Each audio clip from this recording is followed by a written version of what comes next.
Welcome to iRise Conversations with Joan.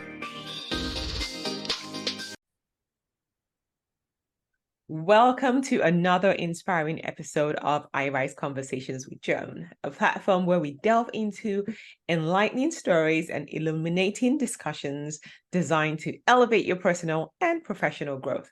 Today, we have the privilege of having an extraordinary guest, Dr. Kristin Wild. Dr. Kristin is a force to be reckoned with in the realm of holistic healing. And I'm sure everyone has heard about it because that's a whole new thing right now. We're going to talk more about it. She has left a significant imprint in her role as a dedicated educator, an innovative entrepreneur, and influential speaker. Armed with a PhD in metaphysics and a diploma in applied psychology, she has made monumental strides in therapy practices, pioneering the revolutionary modality known as awareness therapy. This unique approach has proven to be a catalyst for change, transforming lives by equipping individuals to steer through chronic physical and mental health conditions. It provides not just a therapeutic avenue but a roadmap towards comprehensive healing and wholesome transformation. Her practice, Modern Health Solutions, presents an integrated and holistic view of health, encompassing the physical, the mental, and spiritual facets. She is a selfless human with a dedication to aiding women and children to break free from the shackles of domestic abuse. We are so thrilled to have you with us today, Dr. Wild. Welcome to the show. My goodness, and that is quite a welcome. Thank you for the introduction. Lots of amazing stuff that you do. I'm so excited to get to talk to you. So you've accomplished so much, as the introduction said. So talk us through how you got on this journey. Where did it start from to you going into metaphysics and this holistic health approach that you now have? You know, I feel like my story aligns with so many other people's stories that have big stories, is that you didn't plan it out. It's one thing led to another to led to another. I'm just one of those people in my life. I kept reinventing myself, and I had this underlying feeling almost my entire life that I was meant to do something, that I was on a mission. And I had this sense of urgency, and yet I had no idea what exactly it was that I was supposed to be doing. That's familiar. Yeah. Yeah. So the human experience really brought me here. That's amazing. And I think a lot of people, that resonates with a lot of people. We just feel this deep sense of there's got to be more. We're created for something. There's something we're meant to be doing. And the more you keep trying to find that, I guess life starts to unfold. And voila, here we are, awareness therapy. Right? Mm-hmm. Okay, so tell us about awareness therapy. What exactly is it? How could you explain it to a layman, for instance? Sure. Yes. So I have worked with women and children on and off for the last 20 years in helping them escape from domestic abuse. And it kind of coincides with I myself went through some really difficult situations as well. And so I had that personal experience and then the experience of working with people. And over the years, just by doing something repetitively, you naturally get good at it. Yeah. And I had decided to go back to school to receive an applied psychology diploma so that I could start to articulate this and explain how it works, because people kept asking me, colleagues, etc., how do you get such quick results with people? How do you move them through this process so fast? And I really didn't have a way of explaining it. It's like, I don't know, I just do it. And it's like, man. And so it just got to the point where, people just kept moving me forward and giving me that reassurance, like, this is what you need to be doing. You need to be teaching these things. You need to be out there. And so, yes, I went back to school. And while I was in school, I started to gain the language, and awareness therapy kind of came to be. And awareness therapy is exactly what it sounds like. It is about learning introspection. It's about learning to go within instead of what's going on in the environment. We are so entrained to react and respond to our environment and what's going on, instead of creating the internal environment and then looking out to the other environment more as feedback. And really, that's what awareness therapy breaks down to. Wow. And what can this do for people? Because it's all well and good to say, go within. Okay, I'm sitting there and I'm like, okay, I'm trying to look within, but how can that help me? And maybe talk us through, before we go into how it can help, what exactly does that look like? 50, 60,000 thoughts are going through our minds daily. A lot of people cannot even be quiet for half a second, let alone now go within to speak to something on the inside of me. So how can people get started on being more aware? And then the second part is, how is that helpful? What can it help heal? Sure. And so let's start with the end result. The end result of becoming more introspective and self-aware is personal power. It's autonomy, it's sovereignty. And it goes through an avenue of creating self-respect and self-trust. Where we start is a whole other thing. And so it's actually very simple. This process is super simple and not easy, as everything. It's like, here's a simple thing you can do, and it's not going to be easy to do at all. So, but it starts simply by observing, just observing, not doing anything about it, observing what your thoughts are saying. We have so many belief systems that are unquestioned, so many. And when we just let the hamster wheel run without having any type of conscious intervention, then it's going to run. It's just going to keep running those belief systems. And the first step in intercepting that and shifting the way that we perceive things and the way that our thoughts arise is by noticing them. It's simply paying attention. It's like, oh, I was kind of mean to myself there. It's like, is that true? Is that my voice? Am I the one that's saying that? It's just questioning it, getting curious. You're like an investigator. There's no judgment on it. You're sitting there and you're like, that's interesting. Or, you start getting riled up around someone that's around you, and you're just like, oh, I want to bite their rotten little head off. And it's like, oh, that's an interesting one. And it's like, I wonder what it is in me that is this really bothers me. Why this behavior? Why does it really bother me? And it's just really getting curious about your thoughts and what comes up when you respond to your environment. Like you were just saying that, I was like, it's so easy how people get really immersed in their thoughts, because you think they're my thoughts, so my thoughts are me, but you're not your thoughts. They're just things that are just happening, and just being able to step away for half a second and, like you said, question that thought. Don't just take it as fact because you hear something. Kristin she's evil. Well, how do you know? You just had the thought. Well, mine doesn't mean it's true. It's factless. It's baseless. Maybe there was a Kristin in a previous life, or when you were in high school or whatever, and now you've just said. So again, it's really being conscious of the thoughts that are in your head are swirling, because they're never going to stop. But being able to question it and just be aware and really separate yourself from it. It's very, again, like you said, it's not easy. It's simple, but it's not easy. Yeah. Observe and not judge. We were raised to judge everything. No, she's this. Being able to practice non-judgment, I think that's a very difficult step. I think it's very key in what it is that you're describing.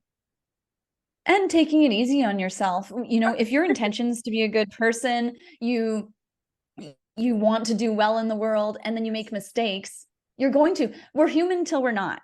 An enlightened being when you see one. And it's to say that you're going to have no judgments about anyone is to say that you're not human. It's a very, very typical thing that comes up. So judgments can come up in the mind all they want, but it's also realizing, oh, this isn't personal. My judgments even about that person probably has nothing to do with them. Like you said, there's so many layers from your history that your brain's just picking this up. It's just, our bodies and brains are this amazing system. And when we think about it as one whole tool, which is a channel for our consciousness, we go, oh, okay, well, the brain is the part that filters information, lets me interact with the world, and it's going to chatter away. and and that's its job. And so it's like, okay, let it do that. And it doesn't mean you have to take whatever it says as truth, Yes. because it's not. It's just subconscious storage popping up. Exactly. Exactly. Okay, so now Mhm. we're starting to practice awareness. We're being more conscious of our Mhm. thoughts. We're no judgment, Mhm. we're just observing. How can that help with chronic illnesses, physical health, mental health? How does it help? Well, in several layers, the main one being that most people can really connect to is understanding that our mind and our body work together to create neurochemicals. So when you're having your emotions and thoughts go hand in hand, there's no separating one from another. Some people can be very disconnected from their emotions, but they're still there. And so it's they work together. And what happens is it triggers different neurochemicals to be released into the body. And those neurochemicals can either be disease feeding or health building. So they connect with our cells in different ways. And when these neurochemicals connect with our cells, they're like a key to a lock. They start communicating with your cells as to what's going on. Oh, we're in survival mode. You know, when we have chronic anxiety, we're in survival mode. And so your mind and areas of your body are releasing these chemicals that are telling your cells, we're in survival mode. And so what happens is our genes end up being downgraded because the body's systems are going online to survive. And so the genes themselves end up being downgraded, which then pop, out comes a disease, out comes mental health issues. And so that's essentially my work with people, is putting that process to a stop and then reversing it back up, upgrading our upregulating our genes, putting them back into a health state. And then part of that is we really need to become masters of our minds, masters of our own lives. And we do that through introspection. Wow, that's amazing. And I think that's something that a lot of us did not learn in school. It was just like, No. it comes from external, it has nothing to do with you, or it's genetics, you were born with it, yada yada yada. But now you're telling us, Yeah.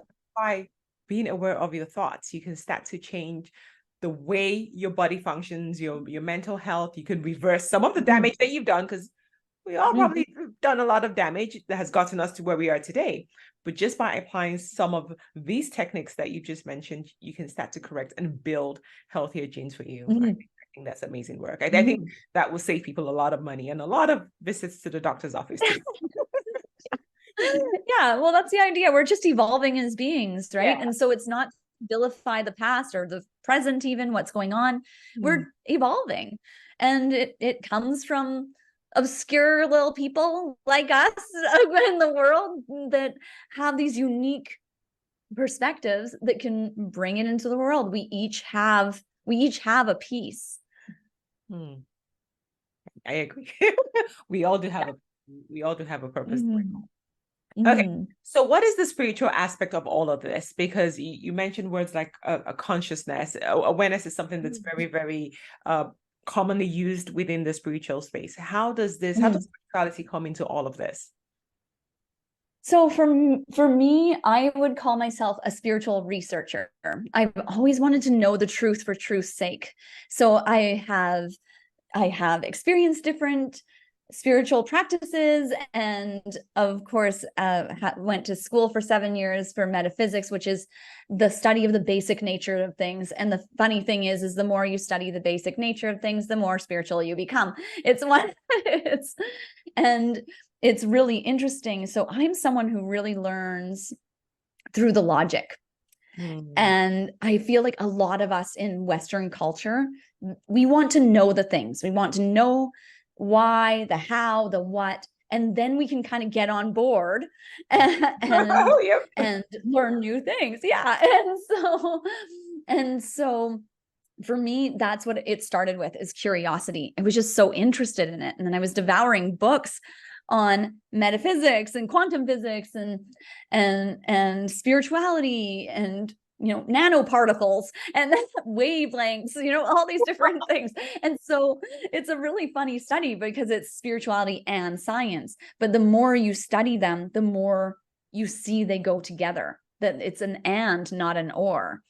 And so what happens is I actually don't really teach spirituality until I've worked with people for a while, because it happens naturally. You naturally start to become more spiritual as you gain more self awareness, and it naturally, your consciousness starts to rise. And when your consciousness starts to rise, you naturally become more spiritual. Yeah. And spiritual is who we are, essentially, which the spirit is just having a human experience. So it's like going back to your true nature, your true form. That's who we essentially are. So obviously, as your consciousness rises, become more aware that you are not your thoughts, then you become start to reconnect with who you truly are. And for me, that is exactly what spirituality means. Not all this woo. Totally. I feel like the woo stuff too. Yeah. God, well, and I find it funny because a lot of people say that the word woo woo, but the thing is a lot of things that we had considered magic in the past, science is now easily, and so it's the same thing to me. Anything mystical is really something we just have not explained yet. I agree. Love it. Okay, so let's talk a little bit about your work with victims of domestic abuse, women and children. How, because it's still very prevalent in this society. You'll be surprised. It's 2023 and still there are many, many cases of this happening. And a lot of people are still not talking about it. So how do you work with women and children, and how do people get help? People who are maybe too scared to get help, how can they reach out and get some help today? So that's the thing is yes, it is still very prevalent. And the way I work with people that are chronically physically ill and mentally ill is the same way that I work with women and children, and sometimes men. There's sometimes men there too. It just tends to be more women just because of how our society parameters work. It just makes more sense that would be the case. And so it's the same thing. It's this building the personal power and autonomy and freedom. The reason why people get so far into these situations is lack of self-worth. Because if someone had that sovereignty, autonomy, and personal power already, they would see that coming a million miles away and be like, I know. It'd be like 20 seconds in and you'd be like, I'm not going down there with you. Thank you very much. And so it really is. It's another thing where you don't know what you don't know. Yeah. And so by the time people get into that situation, it's dire and desperate. And sometimes it has to get to that point where they wake up and they're like, help, like I can't do this by myself, because there's a lot of shame and guilt involved. And so there's typically been years of isolation, and to the point where they've gotten to a place of hopelessness. And then usually the trigger is they see something to happen to one of their kids where it's like, I cannot. It's usually has nothing to do with what happens to them. It's something happens to one of their kids, and then they're like, oh, that's unacceptable. Wow. And I'm sure that a lot of people listening, you might know someone, or maybe you're in that situation. We're not saying it's easy. It's difficult. People who have been through that, it's very, very difficult, but there is help available, right? And it's don't wait. Like don't wait. Don't keep, because I know I've been a victim of abuse, so I know as well how you think, oh, it's not that bad. Maybe it's not that bad. Maybe it's me. Maybe it's my fault. And you keep waiting and waiting. But secretly, deep down inside of you, you're hoping that someone will come up and save you, right? But like you said, people who are in that situation, they have no self-worth, that they either have no self-respect. They're just really just down there. They really don't have the strength to get up and really help. But I really want to encourage anyone who's listening today, if you're going through that, there is help available. You can get out of this. Yeah, so there's many organizations that you can, if just Google your town and the word domestic abuse, or there's so many resources available, luckily, because there wasn't even 25 years ago, there was not like any. We're just about this stuff. I know. And so we're in Canada, you and I, and there is an amazing organization. This is actually where I do my work through, called Mamas for Mamas. Okay. And they are amazing because they really get into the trenches with people, and they're not run by a government organization, so they can really navigate things differently. There isn't, a huge wait list or protocols. It's like, no, we're in there with you. And so I love working with them because for me, they allow me to just get at it, which I love. Well, that's amazing. So Mamas for Mama, if you want to reach out, get connected and get the help that you need, it is available. Okay, so that's domestic abuse. What about all the forms of trauma? Because we all went through trauma at some point in our lives, mainly childhood. Yeah. What other kind of trauma can your work and awareness therapy and the work that you do help with? Because a lot of people so this works with essentially yeah and this is the thing, is it works with essentially everything, every type of thought or emotion that comes up. We're going to have pain no matter what. And like you said, it's like we're all traumatized. It's like traumatized generation raising traumatized generation raising traumatized generation. And I think the thing is what it is seeing the innocence in those people that you feel have victimized you, and at the same time, don't hang out with it. It's not okay. It's it's definitely something you want to remove yourself from. But when you recognize the innocence of what's going on there, it helps with rebuilding your own self and seeing. So when we look back at it, we say, many people's grandparents grew up in the 1930s. Well, that was a depression. You were lucky to get food in your mouth. And, it was a really tough time for society. And so then they raised their kids and they were like, hey, we put a roof over your mouth. We put food in your face. You are good. I nailed this. And, it's like, and then the next generation came, and it's like, oh, mental health, I think, actually might kind of matter. And so we're navigating it each way. And so it's like, it's not like someone was born, grew up, and was like, I can't wait to ruin everyone around me's lives. Like, it's like, I can't wait for everyone to leave me because I'm so awful. And so, it's really every single person on the planet wants to be loved, but it doesn't mean you sacrifice yourself. If someone's behaviors are to the point where they are detrimental to your mental health, and you have tried to work through it and there's no working through it, you got to go. Oh. That's the only way. That's actually the best way you can help someone, is by showing them no. But it's not easy. It sounds like a simple step. No, but it's not easy. No, it's not easy. No, because people will judge you. Anger. Yeah, you're angry. Yeah. Oh. People will judge you as well, because whether we like it or not, people are scared to be alone. People are scared to walk away. What will people say? What will people think? So you keep sacrificing yourself and say, no, I'll deal with it. I'll take the pain. I'll just stay and keep going. I'm strong enough. But it's not okay. Like, it's not okay. It's not going away, and it's affecting you. And like you said, it's affecting not just your mental health, but also your physical body as well. Your body's starting to build up diseases and all manner. Look at what age people are getting cancer today. Like, a lot of people are getting sicker younger, right? So yeah, because that's it. Because we're just all we're a big mess, and we're working through it. It's like there's a lot of stuff to kind of wade through here. And what you were saying too is that piece around this fear of abandonment, rejection, judgment, if you do walk away, or if you do make a change in your life. But this is what I say to people, because it's so true. And someone said this to me while I was going through my divorce, and they're like, listen, you're gonna be so worried about it. People are gonna say things. They're gonna do things. You might lose some friends, you might not. 5 minutes later, no one cares. no one cares. And it's like they're over it. And the thing is too, is if they do and they're gone, oh great, perfect. They opted themselves out. I know exactly who I don't want to spend time with. It's like, oh, and I was like, okay. And sure enough, that's exactly what happened. It's exactly what happened. People adjust so quick. They're like, okay, cool, I'm over it now. They do.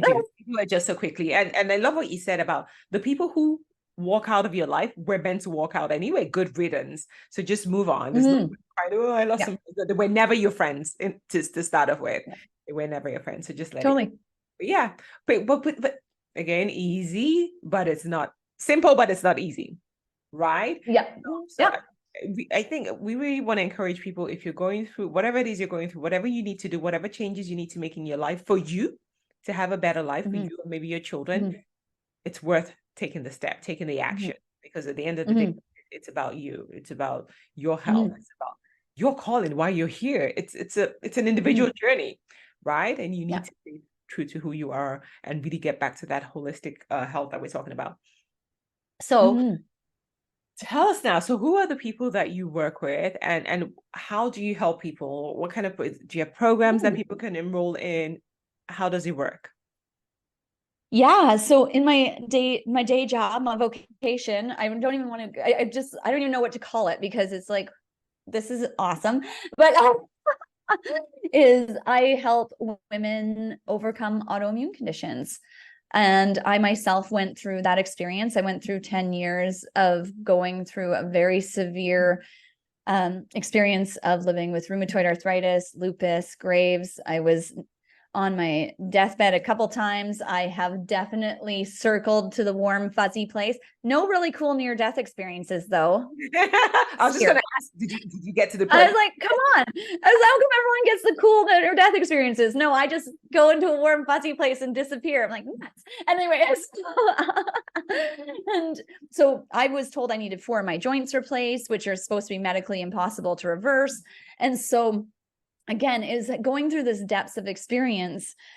And so I've walked the walk ahead of the people that I work with. And I love it because it's one of those things where you can see where people are at in their journey and hand them the tool they need in that moment. And it is the most wonderful, magical experience to go through this and watch people go from despair and hopelessness, being told that there was no chance of healing, that they will never, they will never recover from this, to fully recovering and completely transforming their lives. It's just like, I don't even really know how to describe it. That's phenomenal. That is amazing. Like I know people, I have friends who are currently going through battling autoimmune diseases. So I know how distraught they are, how traumatized they are just by the experience, the things that they're not able to do anymore, function properly. So I know they'll be reaching out. Yes, that's the mental anguish is actually the toughest piece. Absolutely. But if you can master your mind in that when you're going through that experience, damn, you're set for life. Wow, amazing. And I really want to encourage everyone, because we're at an age where we can't deny all that's going on anymore, the consciousness and a lot of the things that are going on and how it impacts our lives. And I really hope that people who are listening, if there's something that you're struggling, health-wise, mental-wise, emotionally, whatever it is, this therapy can be the solution that you've been looking for. Enough of the pumping our bodies with drugs. We can heal ourselves. It is possible. Like there's so many stories out there, so many results that we can't ignore it anymore. We can't say, oh no, I don't believe that. No. The facts are there. We've seen the research, it's done. Science is proven a lot of these things actually work. So no longer feeling sorry for yourself. The help is available. If you're a victim of domestic abuse, get the help that you need. If you're suffering from whatever trauma, we all went through trauma, get the help that you need. But we no longer have an excuse to just sit back and do nothing. These are solutions that can really, really help everyone move forward in every area of their lives. Like I'm hearing, I'm like, oh, okay. If I can heal my body, trust me, I can do anything else. I can do That's amazing. Thank you so much. Okay, so if you had one piece of advice to leave our listeners with today, what would it be? People who are suffering. There's there is really so much to say, and it's also so little to say, because it really is about, how do you want to live? How do you want to live this life? So regardless of what your belief systems are, whether you believe you live this one life ever, or you reincarnate an infinite number of times, anywhere in between there, you only live one life as this entity, as this being, as this personality. So whatever the experience is, it's enjoy it for what it is, find the glimmers, the beauty in it, the joy. And at the same time, if there is something that is causing a large disturbance to your well-being and psyche, remove it. Beautifully said. We only have this one experience in this personality, and it's on us. We have to be responsible and take action to do whatever it takes to make sure that we're happy. We're created to be joyous, to be happy. We're not here to just suffer in misery and die, and that's it. No, this is the one that we have. Let's take care of it and make it beautiful. Yeah, well, that's it. Be an active participant in the experience, because there's so many things to be victimized by. And it's not that people aren't being victimized. It's, are you going to choose to stay victimized? And because it's not to take away from that. Yes, people are in very difficult situations where they feel trapped and hopeless, and that there's no way out. And there's always a way, but it takes guts. You got, only way out is through. You got to do it. Go right through. But for today, at least start with your thoughts. Start being aware of your thoughts. Yeah. Start catching your thoughts, observing them. No judgment, right? Just know facts and question it and have fun with it. Yeah. Be a little investigator. Get your magnifying glass. Like, what's this about? What's happening here? Awesome work that you're doing. Thank you. Your work is amazing. It's really, really phenomenal. It has really transformed a lot of lives, and it's going to keep transforming a lot of lives. And I really do hope that my listeners jump on this, especially those who are going through whatever chronic health or trauma that they're going through in their lives, get the help that they need by working with you. But thank you so much for the light that you're bringing to this very dark world.